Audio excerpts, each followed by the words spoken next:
Sir നമസ്കാരം. നമസ്കാരം. നമ്മുടെ എറണാകുളം ജില്ലയിലെ പെരുമ്പാവൂരിൽ ASIയുടെ ക്യാൻറ്റീൻ കാർഡ് ഉപയോഗിച്ച് SDPI സംസ്ഥാന നേതാവ് ടെലിവിഷനും മറ്റുമൊക്കെ വാങ്ങിയിട്ടുണ്ട്.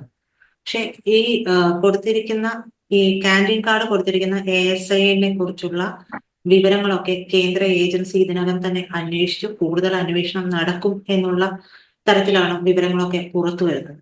ഇതിപ്പോൾ ആദ്യമായിട്ടല്ല പോലീസിലെ പച്ചവെളിച്ചത്തെ കുറിച്ചുള്ള വാർത്തകൾ വരുന്നത്. ആദ്യ സമയത്ത് വന്ന സമയത്ത് PFI ആയിരുന്നു ഉണ്ടായിരുന്നത്. PFIയെ ബാൻ ചെയ്തു. ഇതിപ്പോൾ SDPIക്കെതിരെയുള്ള നീക്കങ്ങൾ കേന്ദ്രം നടത്തിക്കൊണ്ടിരിക്കുന്നത്. SDPIയെ ബാൻ ചെയ്യുമെന്നുള്ള ഘട്ടത്തിലേക്കാണ് പോയിക്കൊണ്ടിരിക്കുന്ന കാര്യങ്ങളൊക്കെ.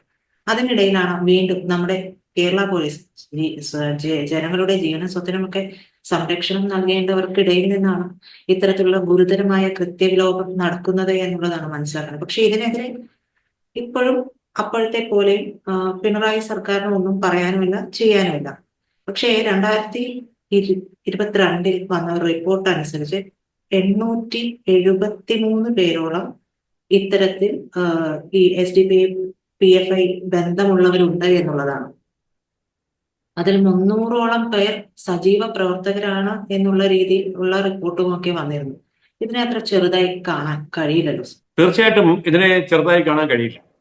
കേരളത്തിന്റെ പോലീസ് സേനയ്ക്കുള്ളിൽ 1000ഓളം പേർ ഈ രീതിയിൽ ചിന്തിക്കുന്നവരും പ്രവർത്തിക്കുന്നവരും ഉണ്ടെന്നും അതിൽ 300ഓളം പേർ സജീവ പ്രവർത്തകരാണ്, ഭീകര സംഘടനകളുടെ സജീവ പ്രവർത്തകരാണ് എന്ന് പറയുമ്പോൾ ഇവരെ പോലീസ് സേനയ്ക്കുള്ളിലേക്ക് കടത്തിവിട്ട CPIMന് ഇതിന്റെ ബാധ്യത ഏറ്റെടുക്കേണ്ടതായിട്ടുണ്ട്. കാരണം ഒരു സംസ്ഥാനത്തെ അല്ലെങ്കിൽ രാജ്യത്തെ സംരക്ഷിക്കേണ്ട ചുമതല പോലീസിനുണ്ട്. ജനങ്ങളെ അവരുടെ ജീവനും സ്വത്തും സംരക്ഷിക്കേണ്ട ചുമതലയും പോലീസിനുണ്ട്. അങ്ങനെയുള്ള പോലീസിലേക്ക് 1000ഓളം തീവ്രവാദികളെ കടത്തിവിട്ടുവെന്നും അതിൽ 300 പേര് അതിന്റെ ആക്റ്റീവ് വർക്കേഴ്സ് ആണ് എന്ന് പറയുമ്പോൾ കേരള പോലീസിനെ ഭീകരവാദികൾക്ക് അടിയറ വെച്ച് കഴിഞ്ഞ ഒരു ഗവൺമെന്റ് ആണ് കേരളം ഭരിക്കുന്നത് എന്ന് വ്യക്തമാണ്. എന്തിനാണ് പോലീസ് സേനയിലേക്ക് ഇവരെ കടത്തിവിടുന്നത്? അതിന് രണ്ട് ഉദ്ദേശങ്ങളാണ് ഉള്ളത്. ഒന്ന്, പോലീസ് സേനകൾ നടത്തുന്ന അന്വേഷണങ്ങൾ മുൻകൂർ മനസ്സിലാക്കി ഭീകരവാദികൾക്ക് വിവരം കൊടുക്കുക, എന്നിട്ട് അവരെ സുരക്ഷിതരാക്കുക.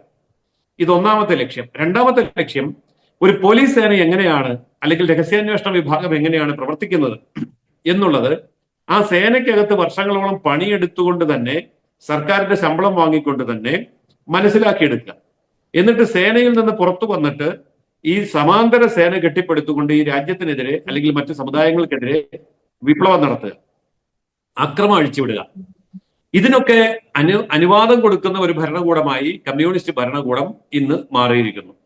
അവരെ സംബന്ധിച്ചിടത്തോളം രാജ്യം, സംസ്ഥാനം, ജനത, ജനജീവിതം ഇതൊന്നും അവരെ ബാധിക്കുന്ന കാര്യമല്ല.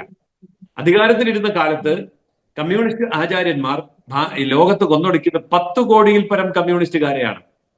ശത്രുക്കളെ എല്ലാം കൊന്നൊടുക്കുക എന്ന് ഓർക്കണം. റഷ്യ ആണെങ്കിലും ചൈനയാണെങ്കിലും ഏത് കമ്മ്യൂണിസ്റ്റ് രാജ്യമാണെങ്കിലും 10 കോടിയിൽ പരം സ്വന്തം ജനങ്ങളെ, സഖാക്കന്മാരെ കൊന്നൊടുക്കിയ ചരിത്രമാണ് കമ്മ്യൂണിസ്റ്റ് മാർക്സിസ്റ്റ് പാർട്ടിക്ക്, കമ്മ്യൂണിസ്റ്റ് പാർട്ടികൾക്ക് ലോകമെമ്പാടുമുള്ളത്. ഇപ്പോൾ കേരളത്തിലെ ജനങ്ങളെ കൊന്നൊടുക്കാൻ കഴിയുന്ന തരത്തിൽ തീവ്രവാദികളെ വളർത്തിയെടുക്കുകയും അവർക്ക് ആവശ്യമായ സപ്പോർട്ട് കൊടുക്കുകയും അവരെ കോടതിയിലും പോലീസിലും കുടുങ്ങാതെ അവരെ സംരക്ഷിക്കുകയും അവരെ വോട്ട് ബാങ്കാക്കി ഉപയോഗിക്കുകയും പ്രത്യയശാസ്ത്രപരമായി ഞങ്ങൾ നിങ്ങളോടൊപ്പമാണ് എന്ന് തെളിയിക്കാൻ വേണ്ടി തീവ്രവാദികളുടെ വേഷമണിഞ്ഞ് പാർട്ടി കോൺഗ്രസ് നടത്തുകയും ചെയ്യുന്ന അവസ്ഥയിലേക്ക് പാർട്ടി എത്തിയിരിക്കുകയാണ്. ഇനിയിപ്പോൾ അടുത്ത പാർട്ടി കോൺഗ്രസ് വരെ പാർട്ടി ജീവിച്ചിരിക്കുമെങ്കിൽ പാർട്ടിയുടെ കൊടി മാറ്റി ഹമാസിന്റെയും മറ്റും കൊടി ഉയർത്തി പാർട്ടി കോൺഗ്രസ് നടത്താനും സാധ്യതയുണ്ട്. അത്രയും ഭീകരമായ ഒരവസ്ഥയിലേക്ക് തീവ്രവാദികൾക്ക് കീഴടങ്ങി കഴിഞ്ഞിരിക്കുന്നു CPIM. മധുര പാർട്ടി കോൺഗ്രസിൽ മറ്റേ ഒരു ഇതിനെ പേര് മറന്നുപോയി, കഫാനോ അങ്ങനെ എന്തോ, അത് അവർക്ക് ഐക്യദാർഢ്യം പ്രഖ്യാപിച്ചുകൊണ്ട് അതെല്ലാം പുതച്ചിട്ടാണ് ഇവർ പാർട്ടി കോൺഗ്രസ് വേദിയിൽ നിന്നത്, മുഖ്യമന്ത്രി അടക്കം. അതെ, അതായത് തീവ്രവാദികളുടെ അംഗവസ്ത്രം പുതച്ചുകൊണ്ട് പാർട്ടി കോൺഗ്രസ് നടത്തുമ്പോൾ എനിക്ക് തോന്നുന്നത് അടുത്ത പാർട്ടി കോൺഗ്രസ് പൊന്നാനിയിൽ വെച്ച് നടത്തുകയും കുറെ കൂടി ഐക്യദാർഢ്യം പ്രകടിപ്പിക്കാൻ വേണ്ടി സുന്നത്ത് നടത്താനും മടിക്കില്ല ഇവര് എന്നുള്ളതാണ്. അത് കേരള സമൂഹത്തിന് കൊടുക്കുന്ന മെസ്സേജ് എന്താണ്, അല്ലെങ്കിൽ ലോകത്തിന് കൊടുക്കുന്ന മെസ്സേജ് എന്താണ്? ഞങ്ങളെ സംബന്ധിച്ചിടത്തോളം 4 വോട്ട് കിട്ടി അധികാരത്തിലെത്താൻ വേണ്ടി ഏത് വേഷം കെട്ടാനും ഞങ്ങൾ തയ്യാറാണ്. എവിടെ പോയി കമ്മ്യൂണിസ്റ്റ് മാനിഫെസ്റ്റോ, എവിടെ പോയി ദാസ് ക്യാപിറ്റൽ, എവിടെ പോയി തൊഴിലാളി വർഗ സർവാധിപത്യം എന്ന ചോദ്യം ആർക്കും ഉയർത്താൻ കഴിയില്ല. അങ്ങനെ ഉയർത്തുന്നവൻ പാർട്ടിക്ക് പുറത്താണ്.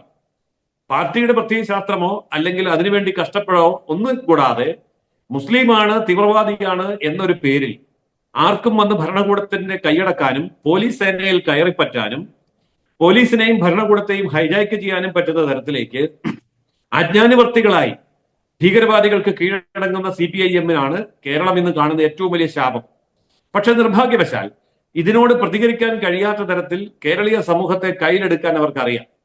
ആ തരത്തിലേക്കാണ് ഇവിടുത്തെ സംഘടനാ സംവിധാനത്തെ കൊണ്ടുപോകുന്നത്. പക്ഷേ ലക്ഷണങ്ങൾ കൂടുതൽ അവലക്ഷണമായി മാറിക്കൊണ്ടിരിക്കുകയാണ്. ആശാ വർക്കർമാരുടെ സമരം, കമ്മ്യൂണിസ്റ്റ് വിഭാഗത്തിലെ തന്നെ മറ്റൊരു വിഭാഗം SUCI ഏറ്റെടുക്കുമ്പോൾ CPM-നും CPI-ക്കും ഉണ്ടാകുന്ന ആടി ഉലയുന്ന അവസ്ഥ ഇത് നമ്മൾ കണ്ടു. അപ്പോൾ ജനകീയ പ്രശ്നങ്ങളിൽ CPM എവിടെ, CPI എവിടെ, LDF എവിടെ, പിണറായി മന്ത്രിസഭ എവിടെ എന്ന ചോദ്യമുണ്ട്. അവിടെ ജനകീയ വിഷയങ്ങൾക്ക് മുഖത്തിരിക്കുകയും വർഗീയ വിഷയങ്ങൾക്ക് സൈദ്ധാന്തിക പരിവേഷം കൊടുക്കുകയും പ്രായോഗികമായി അതിന് പിന്തുണ കൊടുക്കുകയും ചെയ്യുന്ന തരത്തിലേക്ക് CPM മാറിയാൽ CPM എന്നുള്ളത് അടുത്ത തവണയാകുമ്പോൾ ലഷ്കർ-ഇ തോയ്ബയോ അതല്ലെങ്കിൽ താലിബാനോ ഇങ്ങനെയുള്ള ഏതെങ്കിലും ഒരു പേര് സ്വീകരിച്ചുകൊണ്ട് ആ തരത്തിലുള്ള ഒരു തീവ്രവാദ സംഘടനയായി മാറിയാലും അത്ഭുതപ്പെടാനില്ല. കാരണം നാളിതുവരെ കൂടെ നിന്നിരുന്ന ഈഴവ സമൂഹത്തെ മലപ്പുറം വിഷയത്തിലൊക്കെ തള്ളിപ്പറഞ്ഞുകൊണ്ട്, മലപ്പുറം വിഷയത്തിൽ വൈകാരികത സൃഷ്ടിക്കരുത്, വർഗീയത ഉണ്ടാക്കരുത് എന്ന് പറഞ്ഞ് വർഗീയവാദികളെ പൊതിഞ്ഞു പിടിച്ചുകൊണ്ട് CPM നിലയുറപ്പിച്ചിരിക്കുകയാണ്. കോൺഗ്രസ് പിന്തുണയും കൊടുക്കുന്നുണ്ട്. അപ്പോൾ വളരെ വ്യക്തമാണ്, തീവ്രവാദം അധികാരത്തിലിരുന്നു കൊണ്ട് നടപ്പിലാക്കുന്ന ഒരു പ്രസ്ഥാനമായി CPM മാറിയിരിക്കുന്നു. കൂടെയുള്ള അത് മതന്യൂനപക്ഷങ്ങളാണെങ്കിൽ മുസ്ലിങ്ങൾ മാത്രമേ അതിന്റെ നിർവചനത്തിൽ വരൂ, ക്രിസ്ത്യാനികൾ മതന്യൂനപക്ഷങ്ങളുടെ നിർവചനത്തിൽ വരില്ല എന്ന് തുറന്നടിക്കാനും മടിയില്ലാത്ത വിധം ഇസ്ലാമിക അടിമത്വം ഏറ്റുവാങ്ങി കഴിഞ്ഞിരിക്കുന്നു CPIM അല്ലെങ്കിൽ ഇടതുമുന്നണി എന്നാണ് ഈ നടപടികളിൽ നിന്ന് നമുക്ക് വ്യക്തമാവുന്നത്. സർ, ഇപ്പൊ സാറ് പറഞ്ഞ പോലെ വിവരങ്ങൾ ചോർത്തി കൊടുക്കുക എന്ന് പറഞ്ഞിട്ട് ഇവിടെ SDPI-യുമായിട്ട് പഞ്ചായത്തിലും മുനിസിപ്പാലിറ്റിയിലും ഒക്കെ കൈകോർത്തുകൊണ്ടാണ് ഇവർ ഭരണം പിടിക്കുന്നത്. അത് അവിടെ മുൻനിർത്തിക്കൊണ്ട് തന്നെയാണ് നമ്മൾ മറ്റൊരു കാര്യം ചിന്തിക്കേണ്ടതെന്ന് തോന്നുന്നു.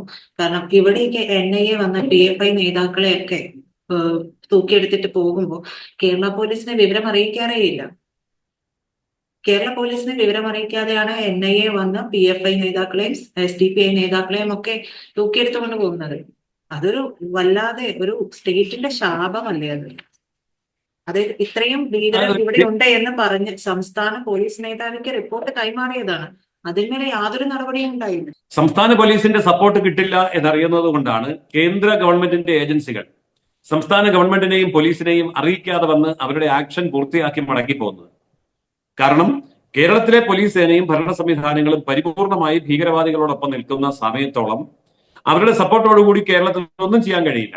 അതുകൊണ്ട് കേന്ദ്രത്തിന്റെ പരിമിതമായ അധികാരം ഉപയോഗിച്ചുകൊണ്ടും ഫലപ്രദമായി കൃത്യസമയത്ത് ഇടപെടാൻ അവരെ ശ്രദ്ധിക്കുന്നുണ്ട് എന്നുള്ളത് ആശ്വാസകരം തന്നെയാണ്. പക്ഷെ ഈ പോക്ക് എങ്ങോട്ട്, എവിടെ വരെ പോകാൻ കഴിയും? അത് അവസാനം ഒരു പൊട്ടിത്തെറിയിൽ എത്തും എന്ന് തന്നെയാണ് നമ്മൾ മനസ്സിലാക്കേണ്ടത്. കേരളത്തിന്റെ എല്ലാ മുക്കിലും മൂലയിലും ഇന്ന് മയക്കുമരുന്ന് ലഭ്യമായതിന്റെ പിന്നിലും ഇവരുടെ ബന്ധങ്ങളുണ്ട് എന്ന് മനസ്സിലാക്കണം. ഭീകരവാദ പ്രവർത്തനങ്ങൾ ലോകത്തിന്റെ ഏത് ഭാഗത്ത് ശക്തി പ്രാപിക്കുന്നു അവിടെയൊക്കെ തന്നെ അവരുടെ സാമ്പത്തിക സ്രോതസ് കണ്ടെത്തുന്നതിന് വേണ്ടി ആയുധവും മയക്കുമരുന്ന് എന്നിവയുടെ വിൽപ്പന നടക്കുന്നുണ്ട് എന്നുള്ളതൊരു സത്യമാണ്. അപ്പൊ കേരളം മുഴുവൻ മയക്കുമരുന്ന് ലഭ്യമാകുന്നുവെങ്കിൽ കേരളം മുഴുവൻ ഭീകരവാദികളുടെ പിടിയിലായി കഴിഞ്ഞു.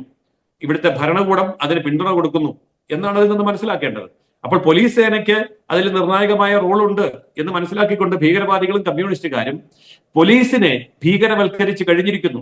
ഇസ്ലാമിക തീവ്രവാദികൾക്ക് കേരളത്തിന്റെ പോലീസ് സേനയെ വിട്ടുകൊടുത്തിരിക്കുന്നു എന്നുള്ളതാണ് സത്യം. നന്ദി സർ.